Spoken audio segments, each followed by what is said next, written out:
దసరాతో సరిపోదా శనివారంతో commercial film ఫార్మాట్లో కొంచెం experimentation, ఒక న్యూ ఏజ్ కమర్షియల్ ఫిల్మ్స్ తెచ్చారు. ఈ వారం 15th ఆగస్ట్ రిలీజ్ అయిన 2 కమర్షియల్ ఫిల్మ్స్ అవేం న్యూ ఏజ్ కావు. మనకి ఎలా కమర్షియల్ ఫిల్మ్స్ అని ఎలా తెలుసో అలా ఉన్నాయి, కానీ అవి ఆడియన్స్ని చాలా డిసప్పాయింట్ చేసాయి.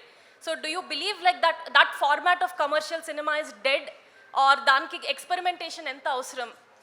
C I don't know old new పాతో కొత్త ఇవన్నీ పక్కన పెడతాయండి. If there is whether it's commercial cinema or whatever cinema, if the heart is in the right place then it will always work. And ఇప్పుడు మనకి చాలా examples ఉన్నాయి. అంటే చిన్న ఓల్డ్ మన ఒక 20 years బ్యాక్ లాంటి ఒక ఫార్ములాతో కూడా వచ్చి బ్లాక్ బస్టర్ అయిన సినిమాలు చాలా ఉన్నాయి. మనకు ఒక చిన్న రిలేటబుల్ సినిమా చూస్తున్నప్పుడు మనం ఎంగేజ్డ్ ఉన్నామా? మన ఇప్పుడు కేవలం ఏదైనా ఒక సినిమా ఆడకపోతే దాని అర్థం కేవలం వాళ్ళు ఒక ఫార్ములా ఫాలో అయ్యారనో లేదంటే ఒక స్టైల్లో తీసారని కాదు. అది అన్ఇంట్రెస్టింగ్ ఉందని, మిమ్మల్ని ఎంగేజ్ చేయలేకపోయిందని అర్థం అంతే. మిమ్మల్ని ఎంగేజ్ చేసే ఫిల్మ్ అది న్యూ ఏజ్ సినిమా అయినా, కొంచెం old wine in new bottle అయినా, లేదంటే it's little older formula film అయినా, if you are engaged first నుంచి చివరి దాకా మిమ్మల్ని ఫీల్ అయ్యేలా చేయగలిగిందంటే ఆ మూమెంట్స్ కానీ సిచ్యువేషన్స్ కానీ, I think any film will be success. Sir నాన్నగారు, ఇది ముందుగా కంగ్రాట్స్ సార్ మీకు, ఎందుకంటే మొన్న ఫిల్మ్ఫేర్ అవార్డ్స్లో దసరా సినిమాకి, హాయ్ నాన్న సినిమాకి అవార్డులు వచ్చాయి. Thank you. At the same time మీరు ఇంతకుముందు చెప్పారు కదా, అది రెసిపీ మాత్రమే మీకు పరిచయం చేశామని చెప్పారు, టేస్ట్ వేరే ఉంటుందని చెప్పారు. అయితే ఆ రెసిపీని ఆధారం చేసుకొని ఒక మల్లాది గారి నవల ఒకటి ఆధారంగా మీ సినిమా చేశారని చెప్పి ఓ వార్తలు వస్తున్నాయి. దాని గురించి ఏమంటారు మీరు? మా సినిమానా? అవునండి, శనివారం నాదని చెప్పి ఒక నవల, మల్లాది వెంకటకృష్ణమూర్తి గారి నవల ఆధారంగా మీ సినిమా స్టోరీ సిమిలర్గా ఉందని, మీరు చెప్పిన రెసిపీకి దగ్గరగా ఉందని. దాని గురించి నేను ఏమంటానంటారా? అంటారు. అవునా అంటాను అంతే. నాకు తెలియదు ఇప్పుడు దాకా. మరి అది అవునా కాదా అనేది మీకు ఐడియా ఉంటుంది కదండి. అది నాకు తెలియదండి. నేను కూడా ఇప్పుడే ఫస్ట్ టైం వింటున్నాను ఈ మాట. So I'm also like oh interesting, very nice అనుకుంటున్నాను. నవళ్ళు చాలా బాగుంటాయి కదా. సో డెఫినెట్గా ఆ రేంజ్ అలాంటి దాంతో ఏమైనా కంపేర్ చేస్తుంటే ఐఎమ్ షూర్. నానిగారు నానిగారు here. Actually SJ Surya garu most prominent and versatile actor in Indian cinema.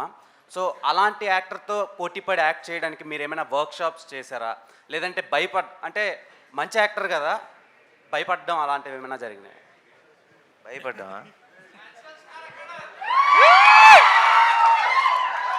A workshop లేకుండా 16 ఏళ్ళు అయింది ఇండస్ట్రీకి వచ్చి. కొత్తగా వర్క్షాప్లు ఏం అవసరం అనిపించలే. Hi, Dheeraj here from Filmy Focus. Hi. So, as an actor, as an individual, but I've learnt a lot from him.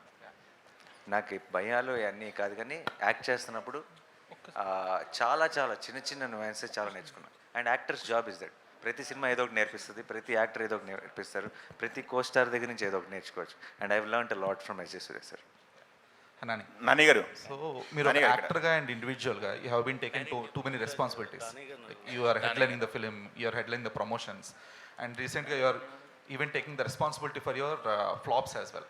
So ఆ responsibility తీసుకోవడం అనేది, are you giving a assurance for your future directors that I will be there for you, are I you being too kind for them? No, but I see నేను responsibility తీసుకుంటున్నాను అంటే నేను ఇంకొకరిది తీసుకుంటే అది తీసుకున్నట్టు. నాది నేను తీసుకున్నట్టు ఎలా అవుతుంది? నా రెస్పాన్సిబిలిటీ నాదే కదా. So I am always responsible and this is my film and I know there is a promise to the audience and I'm answerable. So I only have to take the responsibility and it feels natural. అంటే ఇది నేనేం extra work ఏమీ చేయట్లా. What I'm meant to do, what I suppose to do only I'm doing. That's all is what I feel.